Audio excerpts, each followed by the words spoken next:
जय जय श्री राम।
तो इस बात का ध्यान रखना।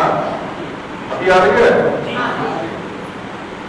किसी को धक्का मुक्की करने से कोई दुर्घटना न घटे, किसी के वस्त्राद न जल जाए, सब शांति से प्रेम से भगवान की जहां आप खड़े हैं वहीं से आरती करना, सब आगे मत करना।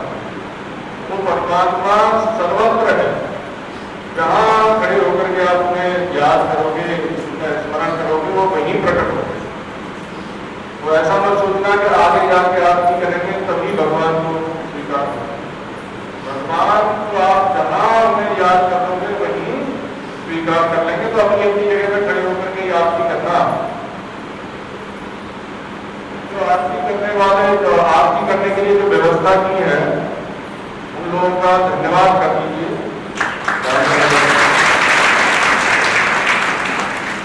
तो आरती की व्यवस्था पर है, उनसे भी हम कहेंगे कि वैसे तो देखो प्लास्टिक का उपयोग पूजा में नहीं किया जाता।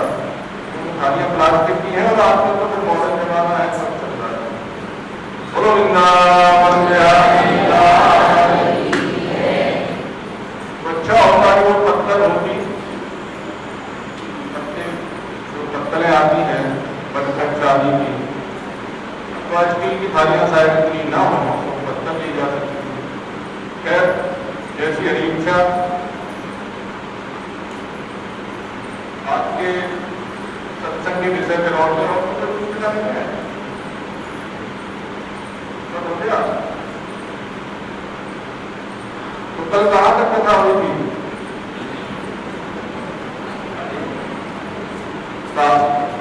काशी मार्ग में हो गया। तो सूत जी और सौनक जी का मिलन हुआ है और सूत जी बता रहे हैं कि वो कौन कौन से तीर्थों में गए। बोलते महाराज हम काशी भी गए, पुलाव आश्रम भी गए, गंडकी भी गए, सरस्वती के किनारे वहां भी गए, ताप्ती भी आए थे। वर्णन है कि वो ताप्ती भी आए थे और सोनभद्र आदि दोनों नदियों में जो नद है उनमें स्नान किया। सरस्वती, नर्मदा, गोदावरी सब जगह जितने भी तीर्थ हैं सब में भ्रमण करते हुए वो भगवती जगदम्बा के दर्शन करने थे, जो संसार के भय का नाश करने वाला। उनके दर्शन करने के बाद वो सिद्ध क्षेत्र में गए और सिद्ध क्षेत्र से उन्होंने कहा कि मैं कुरुजांगल प्रदेश में है। कुरुजांगल प्रदेश में मैंने एक अद्भुत बात देखी कि वो महाबाहु राजा परीक्षित अपना सब कुछ त्याग करके ब्रह्म ऋषियों की मंडली के बीच में गंगा के तट पर बैठे थे, उसके जन्म मृत्यु के चक्र से छूटने के। मृत्यु का भय नहीं था। जब सभी ऋषि के पुत्र ने उन्हें साथ दिया था और जब आकर के सभी ऋषि ने एक व्यक्ति को दूध को भेजा जाकर के राजा को समाचार दे दो, सात दिन बाद उनको ब्राह्मण का साथ लगा है तो उनकी मृत्यु हो जाएगी। जब उसने आकर के उसने सुनाया तो परीक्षित महाराज ने हर्ष व्यक्त किया, प्रसन्नता व्यक्त की। देखो मैंने जो ऋषि के चरणों में अज्ञानता और जो अपराध किया था उसका दंड मुझे इसी जन्म में। हम तो सोचते हैं कि अपराध करके बच जाए, कैसे भी करके ना मिले, कुछ घूस दे करके कैसे भी किसी भी प्रकार से अगले जन्म के लिए बचा करके रखते हैं। लेकिन महापुरुष जो होते हैं वो इसी जन्म में अपना हिसाब का पूरा क्लियरेंस सर्टिफिकेट उन्हें इसी जन्म में चाहिए होता है। क्यों दोबारा आना संसार में, क्यों दोबारा आना? तो इसी जन्म में भोग लो जो कुछ होता है। तो उन्होंने कहा कि बहुत अच्छी बात है, मैंने जो ब्राह्मण के चरणों में, महात्मा जी के चरणों में जो अपराध किया था उसका दंड मुझे इसी जन्म में मिल गया। भगवान की मेरे ऊपर बड़ी कृपा। तो हमें दंड मिले तो हम बोलते हैं भगवान पता नहीं कहाँ चले गए, भगवान को हमारी तरफ देख ही नहीं रहे, उनकी पूजा पाठ करते हैं, इतना दंड मिले। तो राजा परीक्षित को मृत्यु का भय नहीं था। वो किस लिए बैठे थे? जन्म मृत्यु के चक्र से छूटने। वो कैसे बैठे थे कि भगवान श्री कृष्ण का ध्यान करते हुए बैठे। ऐसे नहीं बैठे थे कि भाई चिंता कर रहे हो क्या हम आगे हैं, क्या पता नहीं वहां क्या हो रहा होगा, लड़की को राज दे के आए हैं, पता नहीं संभाल पाएगा कि नहीं संभाल पाएगा, कंपनी उसकी सहायता करेंगे कि नहीं करेंगे, कोई सुनेगा कि नहीं सुनेगा, ये सब नहीं विचार कर रहे थे। केवल भगवान श्री कृष्ण के चरण कमलों में अपना मन पूरी तरह से नियोजित करके बैठे और भगवान की कृपा से उनको वही ब्रह्मरूप साक्षात भगवान सुखदेव जी का दर्शन हुआ। बोलो सुखदेव जी महाराज।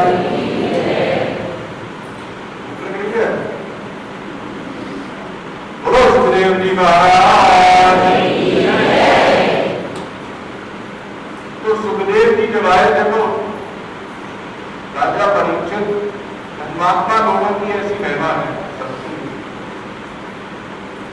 राजा परीक्षित ने किसी को बुलावा नहीं भेजा, वो खुद अपना सब कुछ त्याग करके नगर से बाहर आए, आकर के गंगा जी के तट पे बैठे। जैसे ही ये बात, उस समय कोई मोबाइल नहीं थे, कोई इंटरनेट का कुछ नहीं था, लेकिन उस समय ये बात इतनी जल्दी फैली कि इतनी जल्दी इंटरनेट से नहीं फैली। उसी क्षण ब्रह्मांड में, पृथ्वी लोक में नहीं, पूरे ब्रह्मांड में जितने ऋषि मुनि महात्मा प्रसिद्ध हैं, जिनके नाम हम पुराणों में सुनते हैं, तो सब वहां। ये धर्म की महिमा। कोई यंत्र नहीं थे,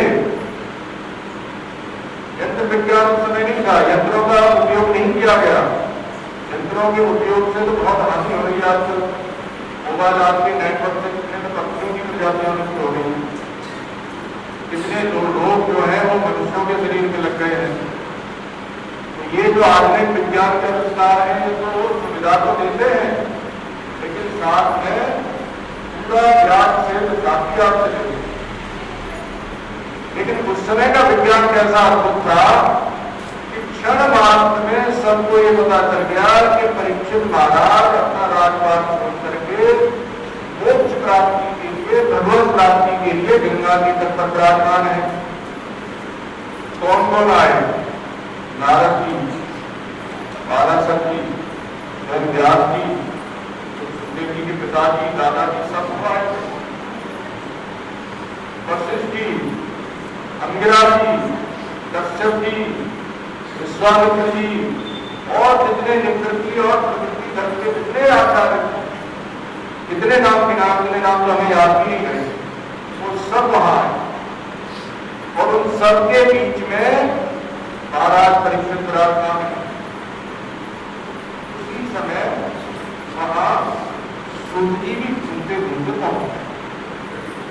उन्होंने देखा कोई इतनी बड़ी ऋषि मंडली एक ही जगह, एक महात्मा के दर्शन के लिए भी व्यक्ति को जीवन भर में अगर इनमें से एक महात्मा का भी दर्शन किसी को मिल जाए, जीवन के पूरे तत्व लगा करके, तो भी बड़ी बात है। लेकिन सूत जी ने विचार किया कि भाई जीवन में हमने इतना तप नहीं किया कि इसमें इनमें से किसी एक महात्मा का भी हम दर्शन कर सके। लेकिन भगवान की कृपा से देखो ये यहाँ सभी का दर्शन हो रहा है। ये ऐसे भगवान के भक्त की महिमा है, ऐसे भगवान के भक्त राजा परीक्षित की महिमा थी कि वहां सभी ऋषि मुनि महात्माओं का एक ही जगह दर्शन हो। तो ये भी चले गए। उसी समय सुखदेव जी, जैसे प्रचंड अग्नि राख से ढकी हो। अब तो आपके घर में गैस आती है, लेकिन पहले तो अग्नि जी उसको सुरक्षित रखने के लिए राख से ढकते थे, नीचे वो अंगार दहकता है। तो ऐसी उपमा दी है कि जैसे अग्नि, प्रचंड अग्नि राख से ढकी रहती है तो वो दिखाई नहीं देती, वैसे ही सुखदेव जी नग्न धरक, कोई सजावट नहीं, कुछ नहीं, बस ऐसे ही अपना उन्मत्त की तरह, बादल की तरह, और अपने स्वरूप में स्थित विचरण करते करते वहां। इसलिए भगवान की कृपा से परीक्षित का उद्धार किया। सुखदेव जी भगवान के ही ज्ञान अवतार, साक्षात भगवान ने प्रेरणा करके उनको भेजा।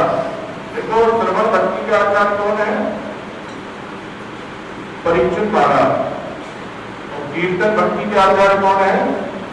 सुखदेव जी महाराज। और नवदा भक्ति में सबसे पहली कौन है?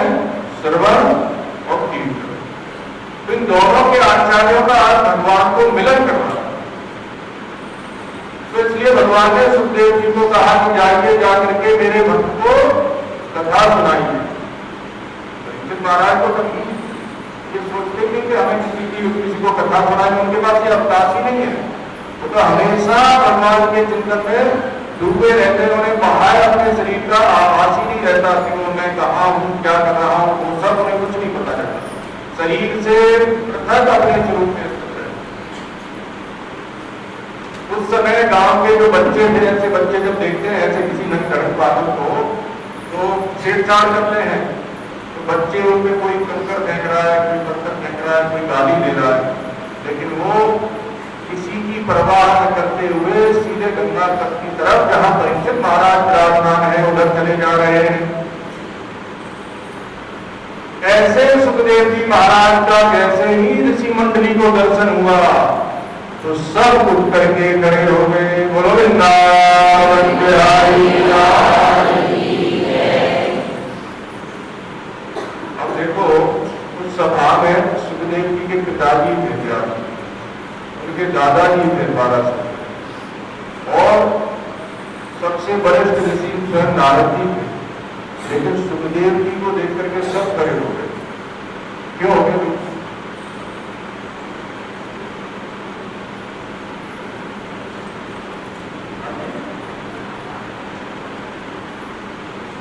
देखो, जो भगवान, जो भक्त होते हैं, जो संत होते हैं, वो नाते रिश्तों में और उम्र में बड़े नहीं, वो अपने ज्ञान विज्ञान में बड़े होते। अब ये सब गलत है। लेकिन सुखदेव जी अभी 16 साल की अवस्था में, उनकी दाढ़ी मूंछ भी ठीक से नहीं आई है, हल्की सी रह गई है, बच्चे जैसे लगते हैं। लेकिन ये सब के सब परिवार व्यास जी जानते हैं कि ये मेरा पुत्र है, महाराज जी जानते हैं ये मेरा नाती है, लेकिन फिर भी सुखदेव जी के सम्मान में सब खड़े। और ये वशिष्ठ जी, शुक्राचार्य, ये तो बहुत सतयुग के हैं सब, लेकिन सब के सब खड़े हुए, क्योंकि उस समय ज्ञान विज्ञान में सुखदेव जी के समान कोई नहीं था। जैसी सुखदेव जी की स्थिति थी वैसी किसी की नहीं थी। जब सुखदेव जी प्रकट हुए अपनी मां के गर्भ से, तो पैदा होते ही उन्होंने नाल का छेदन भी नहीं हुआ। बच्चा पैदा होता तो नाल आता ना सिंह में, तो अपने नाल को अपने हाथ में उठा करके उसी समय घर से बाहर निकल गए। कहीं भगवान की माया के चक्कर में न पड़ गए। माता पिता की लोरियां सुनूंगा तो यहीं पड़ा रहता हूं। बस अपना नाल उठाने की, मतलब नाल कटवाने की भी प्रतीक्षा नहीं की, उसको भी अपने हाथ में पकड़ करके निकल के भागे, पीछे जाओ भी भाग रहे। तो उस समय राजी ने कहा, बेटा रुक जाओ, मेरे पुत्र रुको। तो सुखदेव जी ने जवाब नहीं दिया।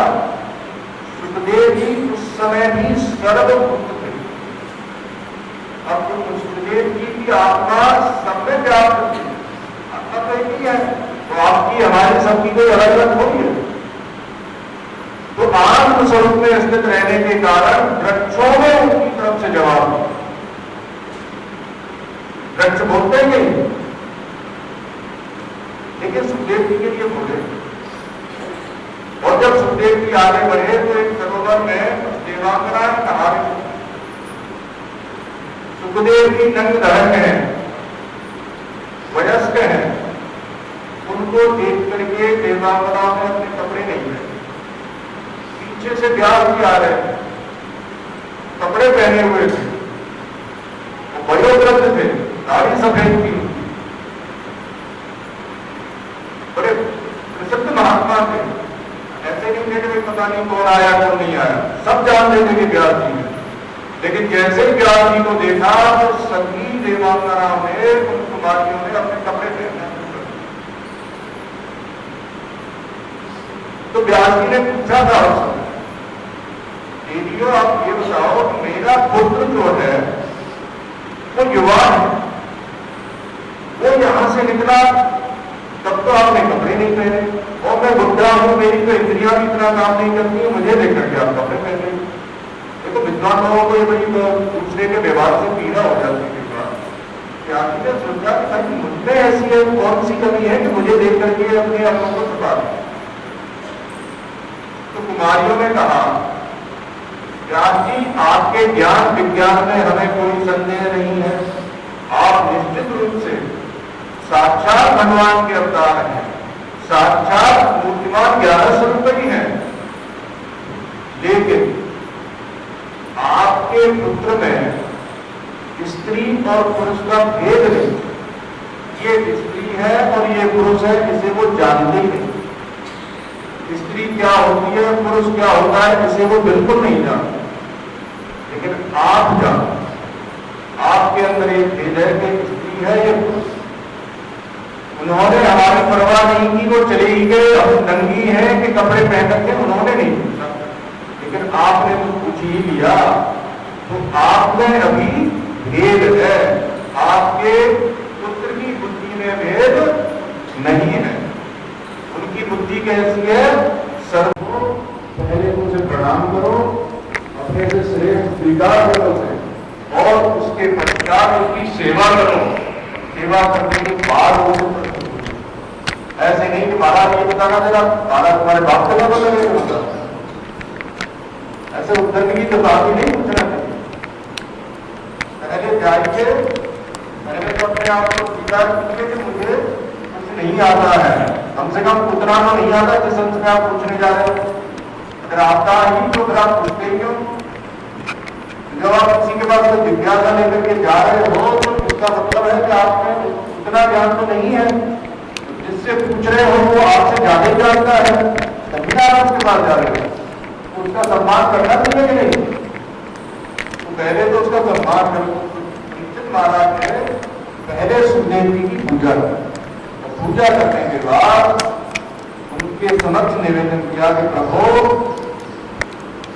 जिसको ये ज्ञान हो गया तो मुझे अभी मरना है, उस व्यक्ति को क्या करना चाहिए?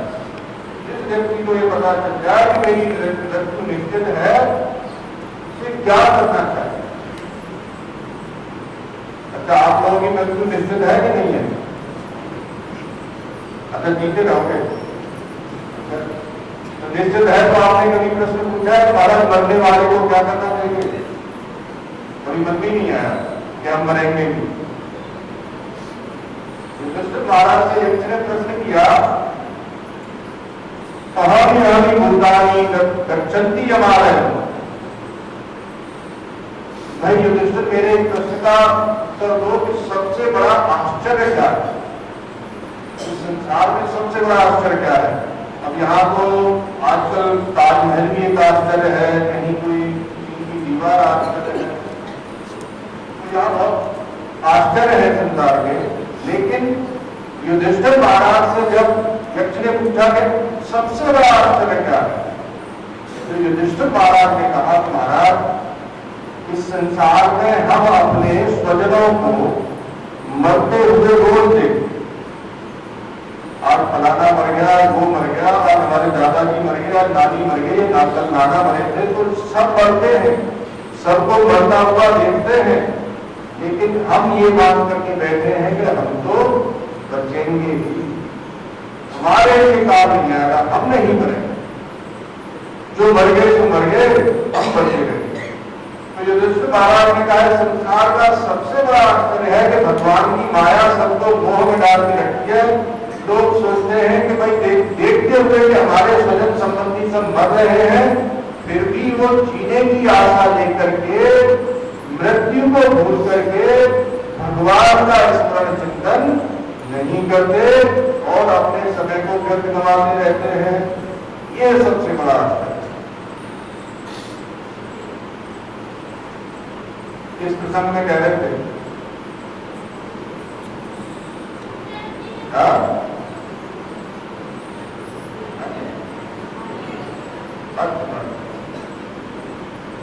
अरे भाई, हम ये बात कर रहे थे कि जो जिसको पता चल गया हो कि जिसकी मृत्यु निश्चित है उसे क्या करना चाहिए, और देखो यही कि यही तुम्हें कुछ याद नहीं, बाद में तो क्या याद रहेगा। तो जिस व्यक्ति को ये पता चल जाए कि मेरी मृत्यु निश्चित है, मैं मरने वाला हूं, तो उसे क्या करना चाहिए? आप कहीं जाते हो तो रास्ते के लिए कुछ लेकर के जाते हो नहीं?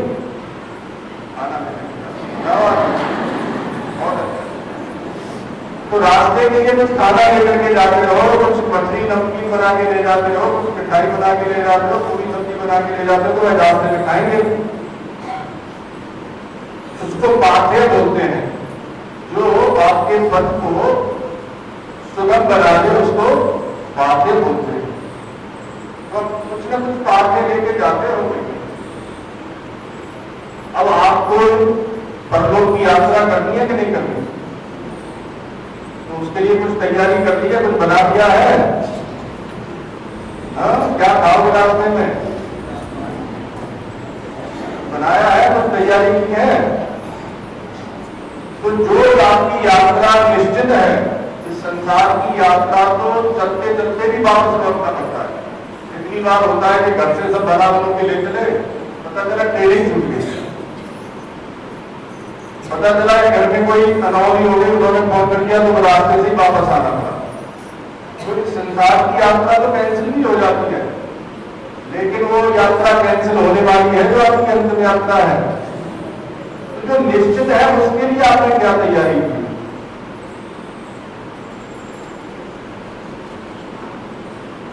भजन कीर्तन कितना करते हो? हाँ चलो, जितना बड़े उतना करती हो, अच्छी बात है। तो कहने का तात्पर्य है कि भगवान नाम का जो पाठ्य है, भगवान नाम की पूंजी आपके पास होनी चाहिए। तो यहाँ परीक्षित महाराज ने प्रश्न किया कि प्रभु ये बताइए कि जो मरण धर्मा है, जैसे ये निश्चित हो गया कि मैं मरने वाला हूं, उनको क्या करना चाहिए? तो परीक्षित महाराज ने भगवान की कथा सुनाई। तो उस समय सूत जी वहां, तो सूत जी कहते हैं कि दृष्टि से मुझे देख करके ही मेरे ऊपर सुखदेव जी ने विशेष कृपा की। आप तो ऐसे होते वो देख लेते हैं कि भाई ये आगे चल के कुछ करेगा। वो जानते थे सुखदेव जी, ये सूत जी जो इस सभा में बैठे हैं, ये इन्हें भविष्य में भगवान की लीलाओं का बड़ा विचार करना है। 88,000 स्वतंत्रता ऋषियों को जाकर के कथा सुनानी है, तो इसलिए उन्होंने पहले ही दृष्टि से सूत जी के ऊपर कृपा की और उनसे कहा, अरे सूत जी ध्यान से सुनो, आपको दूसरों को भी कथा सुनानी है। तो इस प्रकार से सूत जी कहते हैं कि वहां भगवान सुखदेव जी की कृपा से, गुरु सुखदेव जी की कृपा से मुझे जो ज्ञान प्राप्त हुआ, वहां से उस ज्ञान को लेकर के मैं विचरण करते हुए आपके समक्ष आया हूं। देखो व्यास जी गुरु है, लेकिन कहते हैं गुरु का जो पुत्र होता है उसे भी गुरुपति ही सम्मान देना चाहिए। क्यों? क्योंकि जो पुत्र होता है वो पिता का ही अंश होता है, पिता का ही एक रूप होता है।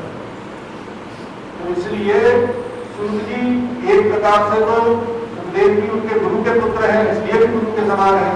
और यहाँ तो उन्होंने वास्तव में प्रकट में शिक्षा दी है सुखदेव जी से, तो इसलिए वो कहते हैं कि मैं गुरुदेव की कृपा से यहाँ आया। वहां आने के बाद सूत जी ने कहा कि प्रभु अब मुझे आपका दर्शन हुआ है। सौरभ जी ने बड़ी शिक्षा दी। उन्होंने कहा कि भगवान सुखदेव की कृपा से महाराज परीक्षित को वो स्थान प्राप्त हुआ जिसकी मुनि लोग भी अभिलाषा है और जहां शोक नहीं है, जहां से जाकर के लौटना नहीं पड़ता। यद गत्वा निवर्तन्ते तत्धाम परमं मम। भगवान का धाम कैसा है? जहां एक बार व्यक्ति चला जाए तो फिर दोबारा वापस नहीं आता। ऐसी जगह जाना है नहीं जाना? अच्छा जाना, कैसे जाओगे? रिजर्वेशन कराया तो भगवान के अनन्य भक्त होते हैं, जो केवल भगवान का ही भजन करते हैं।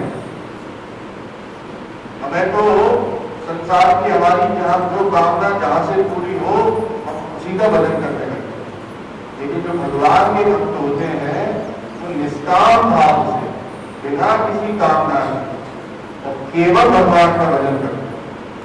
भगवान का भजन कैसे करना चाहिए ये बता दें। भगवान के लिए, भगवान के बनकर भगवान का भजन करना। किसके लिए भजन करना चाहिए? भगवान के लिए। कैसे भजन करना चाहिए? भगवान के बनकर। और किसका भजन करना चाहिए? भगवान का ही भजन करना चाहिए। तो श्री कृष्ण के लिए श्री कृष्ण के बनकर और श्री कृष्ण का ही भजन करना चाहिए। श्री कृष्ण शरणम मम, बोलो जोर से, श्री कृष्ण, श्री कृष्ण, श्री कृष्ण। तो भगवान के बनकर भगवान के लिए भगवान का भजन करो, इससे आप उस स्थान को प्राप्त हो सकते हो जहां से फिर वापस लौटना नहीं पड़ता, निश्चित रूप से प्राप्त होगा, इसमें कोई संशय नहीं। जो व्यक्ति भगवान का बनकर भगवान के लिए केवल भगवान का ही भजन करते हैं, वो भगवान के उस परम धाम को प्राप्त होते हैं। तो यहाँ परीक्षित महाराज की सुखदेव जी की कृपा से भगवान में तो उनकी भक्ति पहले से ही थी, जन्म से ही थी। परीक्षित महाराज की तो गर्भ की रक्षा भगवान श्री कृष्ण ने की थी, तो उसी समय से वो जब भी जन्म लेने के बाद किसी को देखते थे तो ये सोचते थे कि वही व्यक्ति है क्या जिसने मेरी गर्भ में रखा, तो सबकी ये परीक्षा करते थे। इसलिए इनका नाम परीक्षित पड़ा, नहीं तो वैसे इनका नाम क्या था, विष्णुराज। तो इनको बाद में लोग परीक्षित कहने लगे क्योंकि सबकी परीक्षा करते थे। तो भगवान में इनकी भक्ति तो बचपन से ही थी, और अब यहाँ सुखदेव जी की कृपा से इन्होंने भगवान की दिव्य कथा सुन ली, तो ये भगवान के परम धाम को प्राप्त हो गए। तो इसके बाद कहते हैं कि भगवान अब आपके दर्शन करने आए हैं। तो यहाँ सौरभ जी ने कहा कि अरे सुत जी, आप तो व्यास देव जी के शिष्यों में शिरोमणि हैं, ऐसे तो व्यास जी के शिष्य सभी श्रेष्ठ हैं, लेकिन आपको तो व्यास जी ने विशेष रूप से भगवान की दिव्य लीलाओं का अध्ययन कराया है, इसलिए आप विशेष हो, आप ऊंचे आसन पे विराजमान हो जाइए और हमें भगवान की कथा सुनाइए। तो सुत जी ने कहा, भगवान बताइए हम आपको भगवान के कौन से अवतार की कथा। तो सौनक जी ने कहा कि सुत जी, मेरे हृदय में एक बहुत बड़ा प्रश्न है जो बहुत समय से, और वो भगवान नारायण संबंधी कथा के प्रसंग में है। क्या प्रश्न है? बोले कि देखो, जितने भी पवित्र मास हैं, इसी के लिए आप प्रतीक्षा करेंगे बाबा जी उत्तर पुरुषोत्तम मास की कथा नहीं कह रहे, तो आज आ गया। बोले कि जितने भी मास हैं, जितने भी पक्ष हैं, जितने भी सप्ताह हैं, और जितनी भी जड़ी बूटियां हैं, जितने भी दिन आदमी हैं, सब लव क्षण सबके देवता है, इन सबके नाम है, और इन सबके लिए योग निर्धारित है कि भाई इस क्षण में ये करना चाहिए, इस मुहूर्त में ये करना चाहिए, कई बार अमृत मुहूर्त में कार्य करना चाहिए, ऐसे करके वर्णन आता है। तो बोले कि सभी मासों के भी देवता है, ये बताओ कि ये जो अधिमास आता है इसका देवता कौन है? अब अधिक मास कैसे आता है ये तो हमने आपको बता ही दिया था। चांद्रमास और सौर मास की गणना के भेद में जो दिन बचते हैं, उनके कारण जब एक चांद्रमास का समय इकट्ठा हो जाता है तो फिर अधिक मास पड़ता है। तो बोलिए इस अधिक मास का देवता कौन है, ये कही, और ये भी आप बताइए कहीं इस अधिक मास में क्या करना चाहिए, क्या नहीं करना चाहिए, क्या जप करना चाहिए, क्या तप करना चाहिए, क्या उपवास करना चाहिए, और कौन कौन से लोगों को इसका पालन करना चाहिए।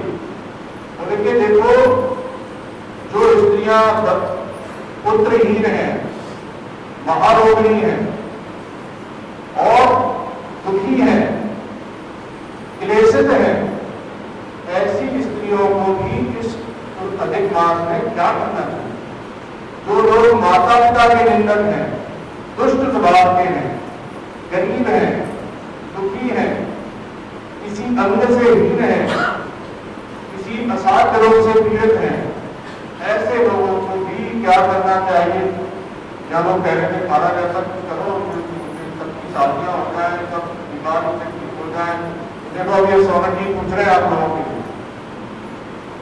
तो सौनक जी ने पूछा कि महाराज जी बताइए कि इस अधिक मास में ऐसा क्या करना चाहिए कि सभी समस्याओं का निवारण हो जाए। तो सूत जी ने प्रसन्न होते हुए कहा कि हे विद्वान शिरोमणि, हे विद्वान शिरोमणि सौनक जी महाराज, आप तो हमारे पूज्य हैं, लेकिन आपने कृपा करके हमें व्यासासन में बिठा दिया है, तो आप सुनिए, ध्यान से सुनिए कि जो प्रश्न आप मुझसे पूछ रहे हैं, यही प्रश्न एक बार महाराज युधिष्ठिर ने भगवान श्री कृष्ण से पूछा था। बोले भाई भगवान श्री कृष्ण से उन्होंने कब पूछा था? बोले कि वनवास के समय, जब कौरवों ने महाभारत की कथा है, कह रहे थे कि आगे बढ़े,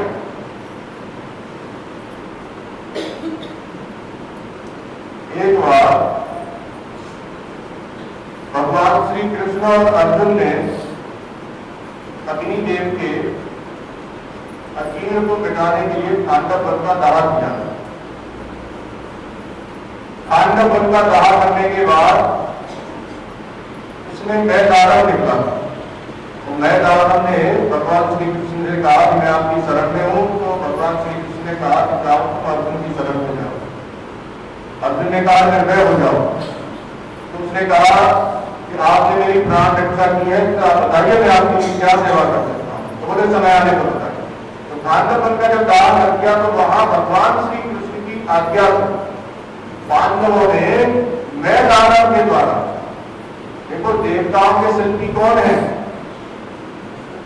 विश्वकर्मा। और असुरों के शिल्पी कौन है? मैदानव। मैदानव का जो शिल्प कौशल था वो विश्वकर्मा की से भी कुछ अंश में अधिक था।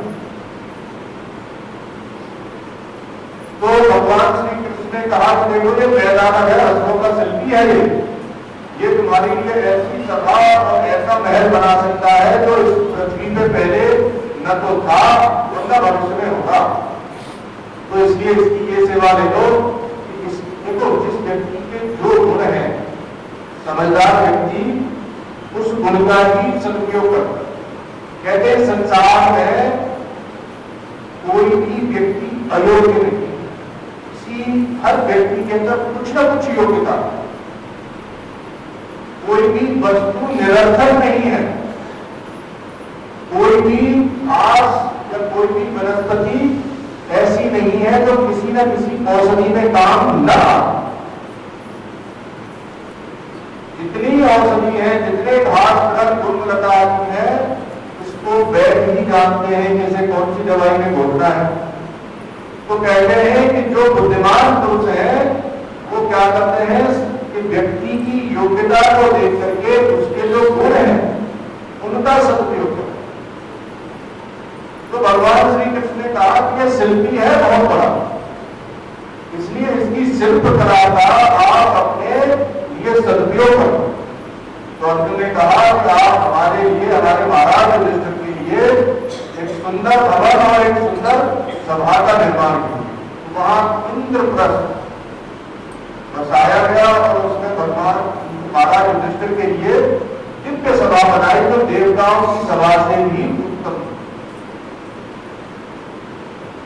उस सब इंद्रप्रस्थ में रहते हुए एक बार राजस्वी यज्ञ किया युधिष्ठिर महाराज ने, और उस राजस्वी यज्ञ में हस्तिनापुर की बुलावा भेजा था। वहां से कौरवादी की सभी आए थे, तो जब राजस्वी यज्ञ संपन्न हो गया तो जितने बड़े बुजुर्ग थे, धृतराष्ट्र, भीष्म, द्रोणाचार्य, कृपाचार्य, विदुर जी, ये सब तो चले गए क्योंकि वहां भी व्यवस्था देखनी थी। युधिष्ठिर अपने माँ बाप और अपने भाइयों के साथ वहीं बोले कि चलो अच्छा है, बहुत आदमी, बहुत अच्छी व्यवस्था है, हस्तिनापुर से तो बहुत अच्छा है यहाँ, तो और कुछ दिन यहाँ की मेहमान नवाजी स्वीकार करनी चाहिए, यहाँ की खातिरदारी का आनंद लेना चाहिए। तो ये वही रहा। युधिष्ठिर महाराज परम धर्मात्मा है, वो बहुत सबसे प्रेम करते हैं। युधिष्ठिर महाराज दुर्योधन से कभी बैर नहीं करते, इसलिए उनका नाम एक अजात शत्रु है। उनके मन में युधिष्ठिर के लिए कभी, युधिष्ठिर के मन में दुर्योधन के लिए कभी बैर नहीं था। ये बात दुर्योधन भी जानता, इसलिए दुर्योधन भी युधिष्ठिर से उतना बैर नहीं करता था। वो पांडव होने के नाते कि वो ये पांडव है इसलिए वो बैर करता था, लेकिन वस्तुतः उसके दुर्योधन के प्रबल प्रतिद्वंदी कौन थे? भीम। उसको भीम से बैठ, और क्योंकि हमारे चचेरे भाई हैं और हमसे आधा राज्य ले लेंगे, इसके लिए वो बैर करता था। वैसे दुर्योधन जो था वो युधिष्ठिर महाराज से बैर नहीं करता था, इसलिए उनका नाम अजातशत्रु। तो उन्होंने भी बड़े प्रेम से इन सब की खातिर। तो एक दिन दुर्योधन ने कहा, महाराज तुमने सुना है आपकी जो सभा है वो देवताओं की सभा से भी उत्तम है, तो हम उस सभा का दर्शन करना चाहते हैं।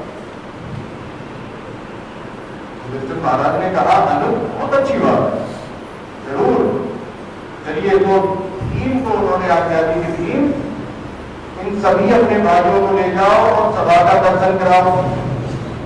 साथ में युधिष्ठिर महाराज भी चले, द्रौपदी भी चली, अर्जुन भी चले, पांडव सभी चले, भगवान श्री कृष्ण भी, सब मिलकर के उस सभा का दर्शन करने पहुंचे। अब जब उस सभा के कौशल को और उस सभा की सुंदरता को, उसकी दिव्यता को जब इन्होंने दुर्योधन आदि सब कौरवों ने देखा, तो ये तो देखते गए। प्रकट में तो छोड़ दो, स्वप्न में भी ऐसी कल्पना ये नहीं कर सकते थे। उस सभा में विचित्रता ये थी कि वहां जहां जल दिखता था वहां तो धरती होती, पक्की जमीन होती, और जब पक्की जमीन दिखती थी वहां जल होता। तो दुर्योधन देखता क्योंकि तो जल है तो ये कपड़े ऊपर कर देता, वहां जल होता नहीं था, वहां पक्की जमीन होती, और जहां इसे पक्की जमीन होती वहीं इसके कपड़े गीले हो जाते। बोलो वृंदावन बिहारी।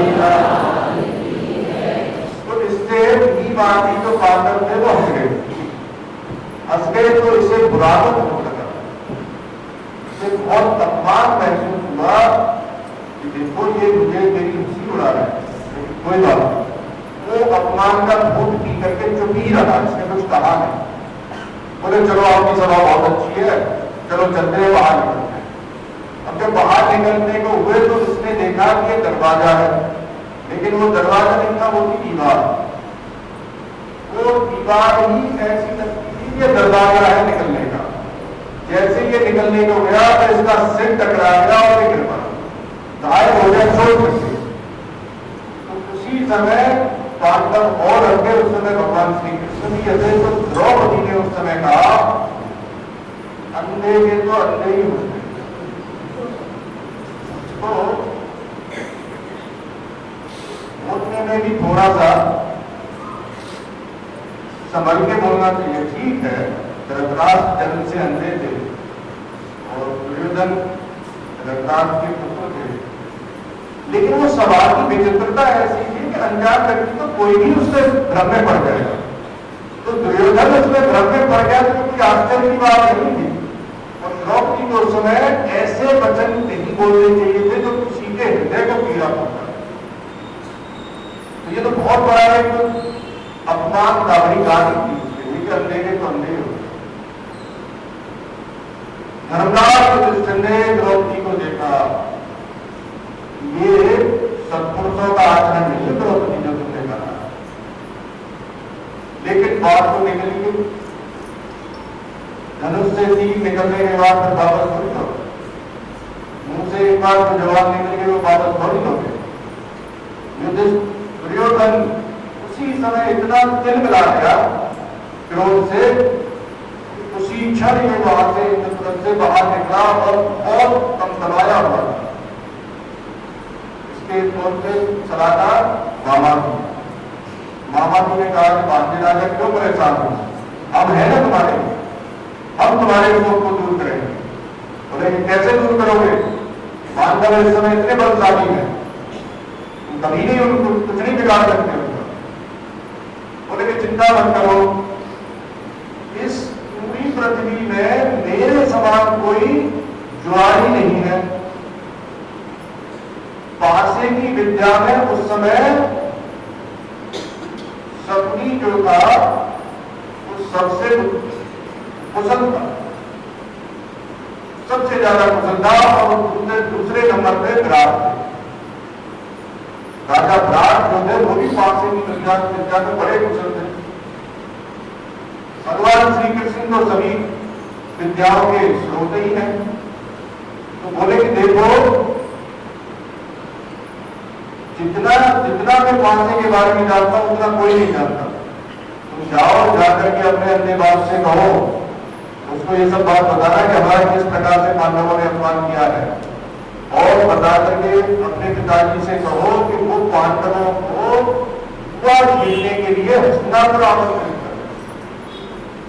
अगर ये पांडवों को तुम्हारे पिताजी ने बुला दिया, क्योंकि पांडव जो थे युधिष्ठिर आदि वो पितृभक्त थे, बोले अगर तुम्हारे पिताजी ने इनको आज्ञा दी तो ये कभी तुम्हारे पिता की आज्ञा का उल्लंघन नहीं करेंगे, और एक बार अगर चिड़िया जाल में फंस गई तो फिर उसका बल में उसकी गर्दन बरोड़ ही दूंगा। तो तुम एक बार कैसे भी अपनी पिताजी से मिलकर के इनको हस्तिनापुर जुआ खेलने के लिए बुलाओ। दुर्योधन को बात बहुत अच्छी लगती, जो दुष्ट प्रवृत्ति के होते हैं उन्हें ऐसी सलाह बहुत अच्छी लगती है, और कुछ अच्छी सलाह हो तो वो उनके गले नहीं करती, अरे भारत ये हमसे नहीं हो पाएगा, कोई और उपाय होगा। और उपाय क्या होता है, तुम लोगों का गला काट दो।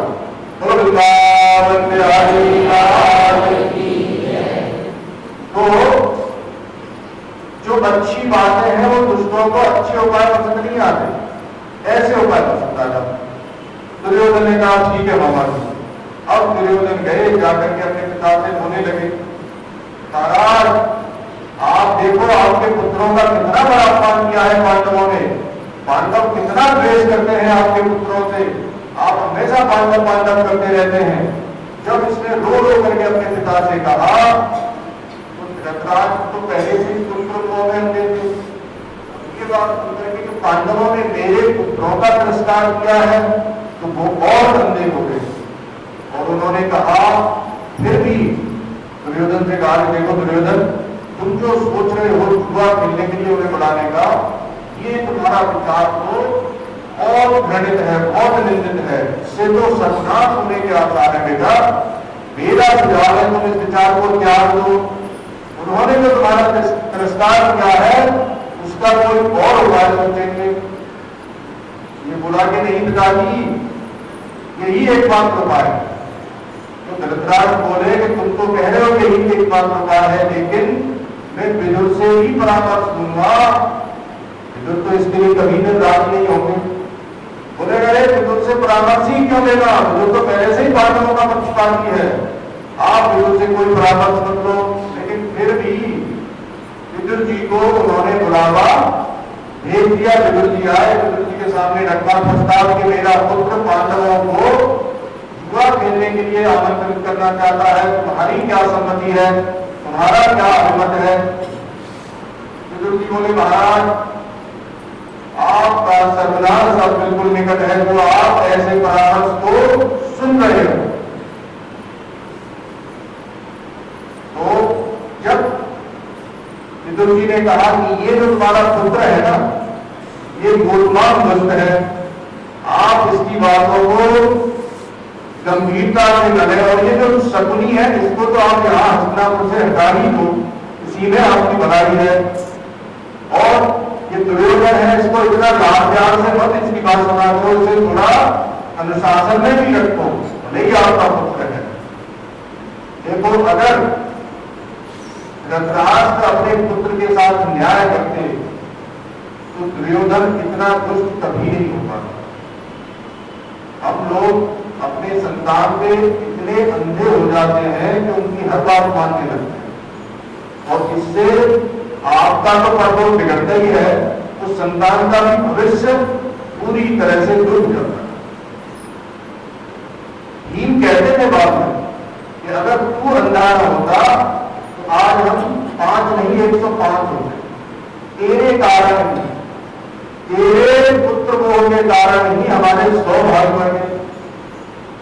महाभारत के युद्ध के बाद भीमसेन धृतराष्ट्र को बहुत दोस्त थे, तो धृतराष्ट्र अगर अपने पुत्र के साथ न्याय करते तो उसे गलत मार्ग पे जाने से कैसे भी साम दाम दंड भेद कैसे भी रोकते, लेकिन इन्होंने रोका नहीं बल्कि उसका सहयोग ही किया। इन्होंने कहा अरे विदुर मेरी आज्ञा है, जाओ तुम, अब हो गया बहुत सलाह दी तुमने, अभी तुम्हें जाना है इंद्रप्रस्थ और जाकर के पांडवों को यहाँ मेरे पास ले आओ। मन नहीं था विदुर जी का, लेकिन आज्ञा के अधीन होने पर विवश होकर के वो इंद्रप्रस्थ के लिए रवाना हुए। बोलो वृंदावन बिहारी लाल की जय। आगे की कथा कल सुनाएंगे। बोलो वृंदावन बिहारी लाल की जय। अब विदुर जी इंद्रप्रस्थ पहुंच गए हैं, पांडवों की खातिर कर रहे हैं, तो कलेरी के लिए तुषारदास नगरदास की स्मृति में 1101 रुपया है, मुझे काफी हो जाती है। जरूरी सूचना है आप सबके लिए, थोड़ा सा बलित करेंगे और थोड़ा सा शांत हो जाए। आज कथा के 15 दिन यानी कि मध्यान्ह हुआ है, थोड़ा सा बातचीत में भी है तो आप अगली बार आपके काम की है। और इस 100 साल से अधिक के इतिहास में पहली बार हम सब परम सौभाग्यशाली हैं कि पुरुषोत्तम मास में 2 महान विभूतियां हमारे इस उदासीन आश्रम में एक साथ है। हमने कई वर्षों तक शास्त्री जी को सुना, उनके शरीर छोड़ने के बाद परमादरणीय योगेश्वर जी महाराज जी ने उनको कथा लाभ दिया। लेकिन इस बार हमारा परम सौभाग्य है कि मथुरा के पास ये ऐसे संत हमारे बीच में हैं। लोग सब पूछ रहे थे कि उनके परिचय के बारे में बहुत कम पता है। मैं आपसे निवेदन करना चाहता हूँ कि संत की वाणी ही, संत की उपस्थिति ही उसका अपना परिचय होता है। और 15 दिन हमने ये महसूस किया है कि आदरणीय बाबा जी और उनका कथा कहने का तरीका निश्चित रूप से इतना आदरणीय है कि हमको दोनों हाथ खोलकर उनका अभिनंदन करना चाहिए। अभिनंदन करें। विशेष सूचनाओं में जैसे कि कल रात को बाबा जी ने मुझको बुलाकर जो जरूरी सूचना दी है, उनके आदेश से ही मैं आप तक ये बात पहुंचा रहा हूँ कि हम अगर स्वामी जी को पूरी मंदिर की विभूतियों को घर पर खाना खाने बुला रहे हैं, प्रसाद के लिए बुला रहे हैं, इस बात का ध्यान रखें कि उनके प्रसाद में सात्विकता हो और मिर्ची नाम की कोई चीज कम से कम कथावाचक महाराज जी के लिए ना हो। यदि वो घर पर नहीं आ पा रहे हैं तो उसके कक्ष में उस प्रसाद को पूरे आदर सम्मान के साथ पहुंचाए। दूसरा निवेदन ये है कि आप सबसे कि कल आज से यानी 4 तारीख तक बाबा जी ने आदेश किया है कि मैं 6:20 पर आपके बीच में मौजूद रहूं और 5-4 दिन का एक सुंदर ध्यान और योग का शिविर आपको प्रशिक्षित करूं। उनके आदेश से ही मुझे चुटकी 5 तारीख को बेंगलोर जाना है और दर्शन काम है, तो 5 तारीख से 4 तारीख तक मैं आपके बीच रहूंगा और फिर 10 तारीख से 15 तारीख तक हम शुरू करेंगे। आज की आरती 108 की आरती है और पुरुषोत्तम मास में इस आरती का जो महत्व है तो बहुत सौभाग्यशाली है जिनको कि आज इसका साक्षी होने का अवसर मिला।